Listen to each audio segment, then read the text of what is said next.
All right, welcome back to Onebar and Lupagus show. I'm Onebar with Lupagus. It's draft week. That means we're going to dive into a mailbag. You've got mail. Answer we say your dive in. wonderful questions.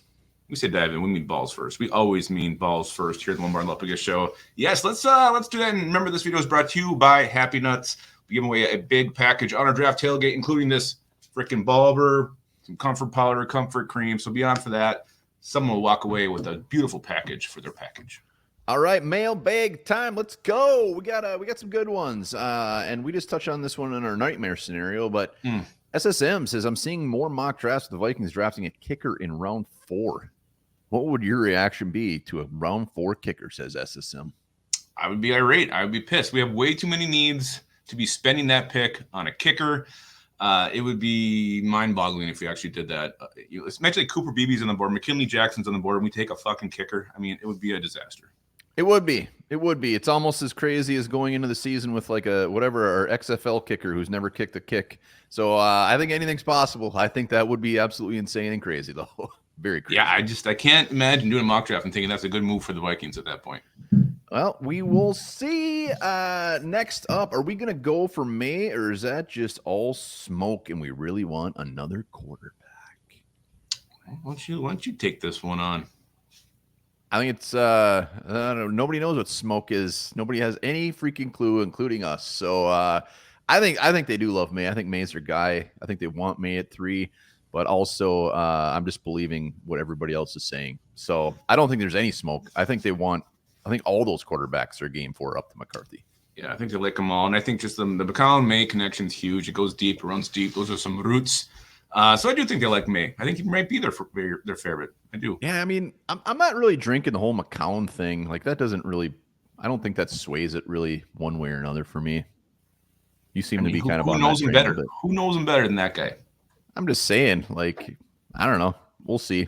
But yeah, I think they love them some May. Speaking of May, what if Drake May goes 2 to Washington? Do we then take Daniels at 3, or would we go JJ? Yeah, that's interesting. And I guess we won't know until it happens, or if it happens. I mean, personally, I'd rather have Jaden Daniels. I just think, what he did last year was huge. The way he throws the ball with anticipation and feel, you can't really teach that. I love Jaden Daniels. He's actually probably one of my favorite quarterback prospects in this class. So I would go Jaden Daniels. I can't say the Vikings would, but I definitely would. Oh, yeah. I mean, I think they would. I think they love him. I know he loves the Vikings. He can't talk enough about him. That would be a match made in heaven if we got him at 3.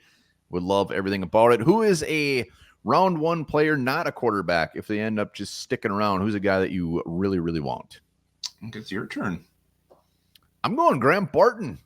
I'm going the interior. You're on this Graham Barton kick lately. Everybody is. I mean, the dude's fantastic. I mean, left tackle, guard, he can play anywhere. And really, he is one of those offensive linemen that's just going to be damn good for 10 years. And Graham Barton is fantastic.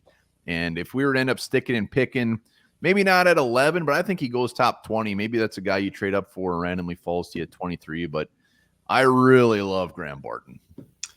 I'm going to go with Byron Murphy. He was one of the first guys I loved in this class back in January, coming full circle. He still is. I think he can be a game changer on the Vikings front line. If we stick at 11, Byron Murphy's the guy I want. All right. I could have read that one. Let's see. Davey Chains, do you think it's worth giving up King's ransom for a possible franchise quarterback that most likely will sit for the first year? So he's getting specifics. So giving up King's ransom for a quarterback that might sit for the first year. The draft is just a crapshoot. We should roll with Darnold and pick the best available quarterback at 11 and a defender at 23.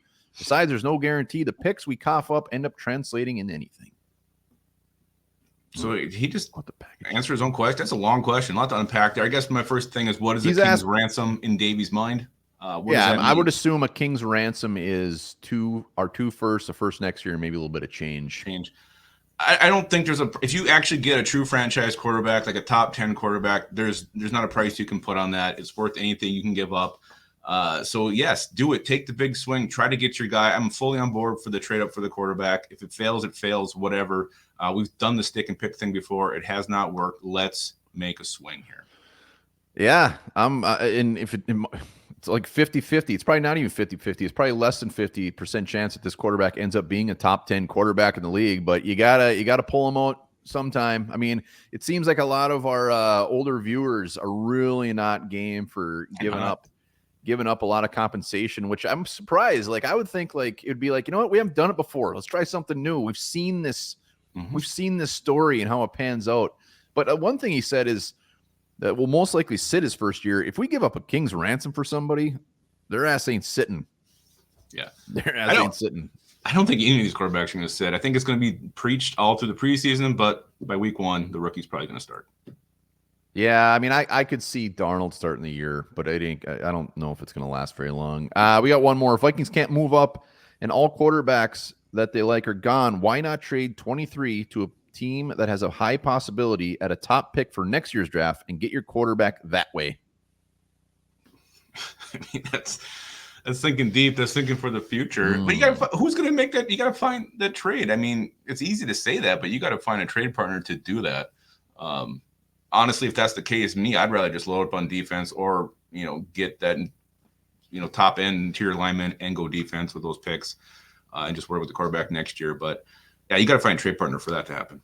Well, I mean, at 23 too, you're probably not getting a first next year unless they're coming really high in like the mid-second round or something. So the compensation ain't going to match that.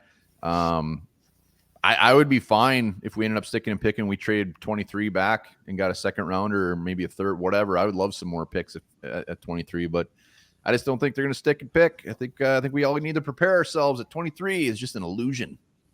It is an illusion. It absolutely is. So again, thank you to everybody who sent in questions to our mailbag. We really appreciate it. The mailbag is now empty. It is drained. It is on the floor. Don't forget, there'll be links to Happy Nuts in the description. And also, guys, remember this. The first NFL draft was held in 1936.